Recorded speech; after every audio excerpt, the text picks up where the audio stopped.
Bonjour, bonjour mes jolies petites barbes à papa. C'est l'heure d'une nouvelle vidéo sur la chaîne. Vous avez le titre comme d'hab en dessous, n'est-ce pas? Je vous fais un peu en retard la pile à lire du mois de mai. Les jours passent super vite, je ne me rends absolument pas compte qu'on est le 8 déjà. C'est dingue. Et du coup, il est temps que je vous montre les lectures que je me prévois pour le reste du mois. Vu qu'on est le 8 mai, ça sert à rien que je vous représente les lectures que j'ai fait avant. Ce serait dommage pour vous. Du coup, je vous montre ce qui me donne envie pour les 3 semaines du mois qui me restent à faire pour m'occuper. Voilà. Je vous ai pris 8 livres. Je pense que c'est pas mal. Sachant que vous me connaissez, j'ai tendance à sortir du programme et à en lire peut-être autant, mais je lis autre chose. Mais c'est juste pour que vous ayez des idées de ce que j'ai dans ma palle. Que vous me disiez s'il y en a certains qui vous tentent. Et puis qui sait, peut-être qu'on pourrait se faire une lecture commune et on se motivera ensemble. Vous voyez ce que je veux dire? Voilà.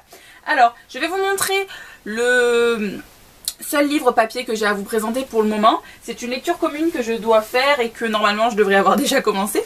C'est donc L'Appel de l'Ange de Guillaume Musso qui est dans ma palle depuis qu'il est sorti en poche. Donc ça doit faire, je sais pas, au moins 1 an en tout cas. Ça c'est sûr parce que je l'ai acheté en été.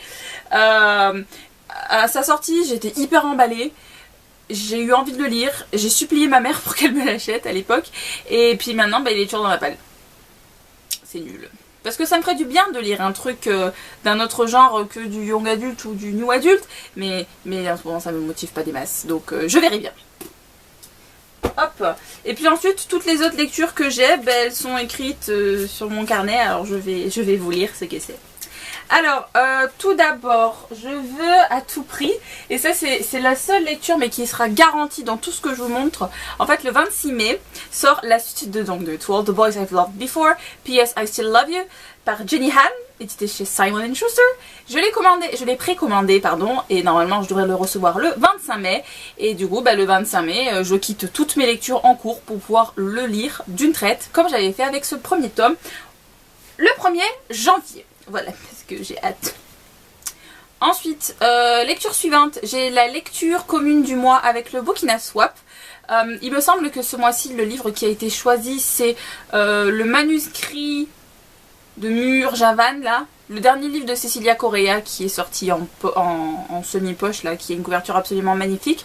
De toute façon, vous aurez tous les liens en barre d'infos avec les résumés et tout ça, si vous êtes curieux de savoir de quoi je parle. Ça m'a l'air pas mal, de la romance historique. Je ne sais pas s'il y a du fantastique dedans, donc c'est une très bonne surprise à découvrir. J'ai pas mal de mes copines qui l'ont lu et qui l'ont apprécié, et du coup j'ai hâte de me plonger dedans.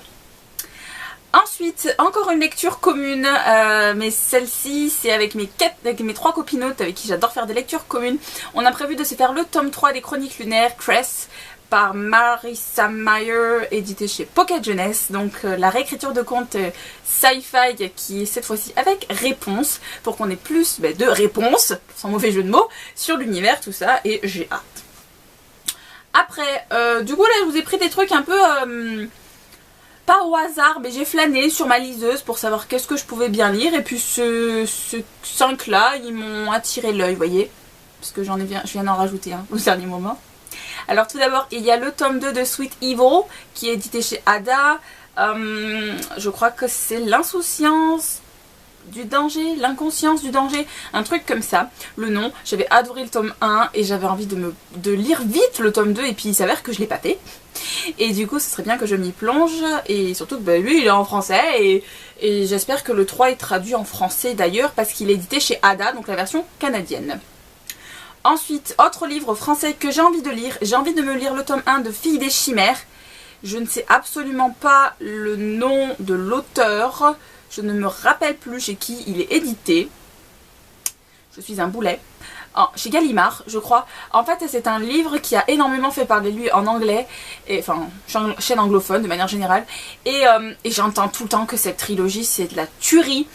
En plus, ça se passe à Prague, donc République tchèque, donc j'ai envie de savoir de quoi il en retourne. Malheureusement, je sais qu'il n'y a que le tome 1 qui est traduit en français, mais comme pour Grisha, j'ai envie de lire ce tome 1 pour voir si ça me plaît, pour voir si je peux le lire, ou pour rayer cette chose de ma liste, comme ça si ça me plaît pas, j'aurai pas de regret que ce soit pas traduit en français. Voilà.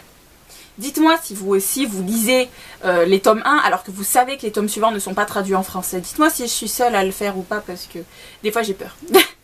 Voilà. Ensuite, Bitlit. J'ai décidé de me faire le tome de Charlie Davidson où je suis en retard. Je crois que c'est le tome 6. Par Darina Jones, édité chez Milady, parce que mine de rien, Charlie Davidson, je passe un moment sympa avec, c'est policier, c'est humoristique, c'est fantastique, et puis il y a Reyes surtout. On m'a dit que la fin du tome 6 est pas trop cliffhanger, du coup ça me motive à lire le suivant, sachant que le 7 ne va pas tarder. J'en ai parlé hier avec ma copine et j'ai déjà oublié la date de sortie, je suis un boulet.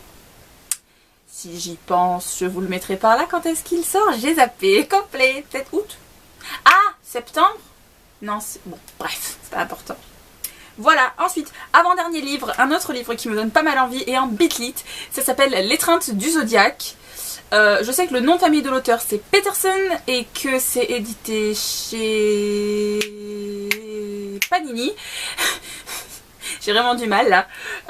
Tout simplement parce que ça parle de signes du zodiaque et que j'adore tout ce qui traite des signes du zodiaque. C'est un thème qui m'attire.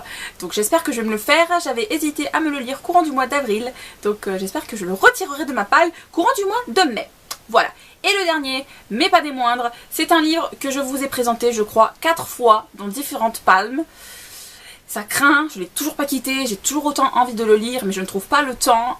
C'est le tome 1 de L'Élite par Joël Charbonneau, édité chez Milan dans la collection Macadam. En plus, à chaque fois que je le vois, il est super petit.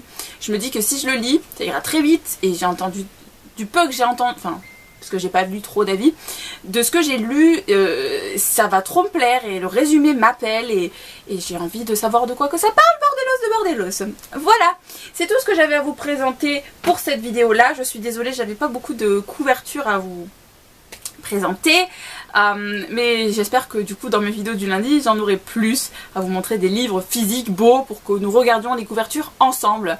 En attendant, je vous souhaite de passer un bon week-end prolongé. Je vous retrouve lundi dans une prochaine vidéo. À bientôt, ciao.